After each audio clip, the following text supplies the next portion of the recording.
Hey everybody, I want to talk to the people that are stuck at home because they have an autoimmune disease, they may be older than 70 and have decided not to leave the house, or they may be like my father who's 91, who is living in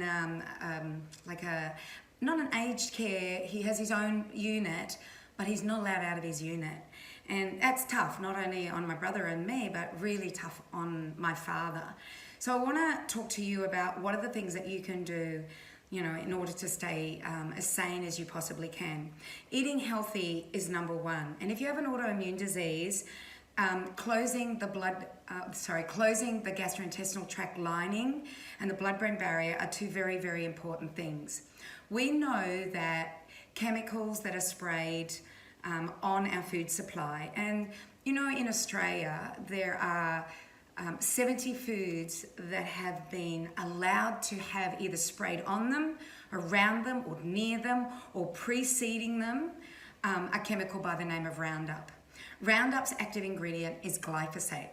Glyphosate is known to open up the barrier of the intestinal lining. It opens up the blood-brain barrier, it will open up kidney tubules, and also blood vessel epithelial linings. So what we have to do is that we have to keep them closed. Number one, by buying foods that haven't been sprayed with chemicals. And Roundup is just one. Chlorpyrifos has just been banned. I don't know if it's been banned in Australia, but I did see there was a court case in the US where they showed that it's causing developmental problems in unborn babies, brain development problems. So I'm sure that will happen here in Australia. But at the moment, Roundup is allowed to be used on 70 of our foods. And with that opening the barrier, we need to close it. So you will be exposed to it if you go outside your house because your council uses it. The parks, national parks use it. Main roads use it. But guess what? You're home at the moment. So have a look in your garage, and if you're spraying Roundup, please stop spraying it because it's the worst thing for your autoimmune disease. That's number one. Number two, try and buy the best foods that you can. So if someone's buying foods for you, see if they can get organic, if you can afford organic. If you've got a garden, that's great too. Use those foods. But the best thing is to buy foods that haven't had chemicals sprayed on it. Maybe someone can go to the market for you. Maybe you know a farmer that can deliver things for you. My neighbour next door, she rang me and she said, Cindy, can you deliver fruits, vegetables and eggs to me? Because her husband has diabetes and they're a little bit afraid of leaving their home. So, we'll all help in some way. And while I couldn't deliver her fruits and vegetables to her, I have a local farmer that I know that will. So I got her in touch with him, and then I deliver her eggs. Whenever she asks me, I'll deliver her eggs. But let's look at some things that you can do at home that will help your blood-brain barrier and your gut so that you can stay the healthiest you can possibly stay during this time of confinement, and knowing that there is there's a virus out there that is very contagious, and that's the last thing that you need at this point in time. But we want to keep you strong. So the first thing I would be doing is squeezing an orange. I don't like orange juices that you buy. Most of them are bad, and they're made from concentrates, and that's another story. So squeeze an orange. Add the colloidal minerals. So the colloidal minerals have the ability to close that blood-brain barrier. There's science research behind it. And if you want that, I can put that, I can give that to you, just ask me for it.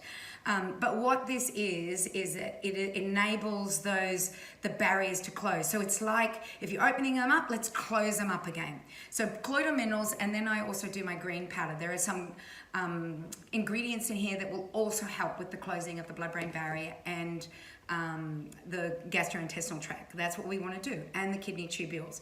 So I take a capful of this every morning and a tablespoon of the Peak Performance. If you haven't got any Peak Performance, then what I suggest is that you get our green powder, which works well, and then add the Camu Camu to it. And that will start to help as well. All right, so that's number one. I would do that in the morning. Number two is if you're not making your own broths, we do have some wonderful broths. And be very careful about the broths out there. I know there are broths out there with lots of fillers and they're not the real deal. You need to read your ingredients for that. So you can use our broths. I actually put a tablespoon in to give me something really chunky and healthy. By the way, if you've made your own, just heat it up and have that, because that'll have everything in it that you want it. So I usually put a tablespoon of that in. I put my seaweed salt in, which I don't have with me right now. So I put some actually, I'll grab you some. So I'll put some seaweed salt in. That's got dulse in it, so that's got lots of minerals in it. And for taste, I'll put, you can either put your own curry powder in there, or we have one at Changing Habits that is high in turmeric. So we've got our turmeric here. Also has some ginger. So we've got ginger powder, or you can put fresh ginger in. Look, there are so many things that you can do to this to make it tasty. You can add some herbs to it. So I've got some fresh herbs here. So I might like to add some kaffir lime leaf to, oh no, that's not kaffir lime, that's lemon myrtle, or a kaffir lime leaf, or I might put some fennel in it and just chop it up finely so it's almost like a soup. So these are the things that I would be doing in order to heal your gut so that you can counteract what's happening out there. So that's number one. In my next video, what I'm going to do is talk about things that you might be able to do in order to survive your time at home. So we'll be back. Bye.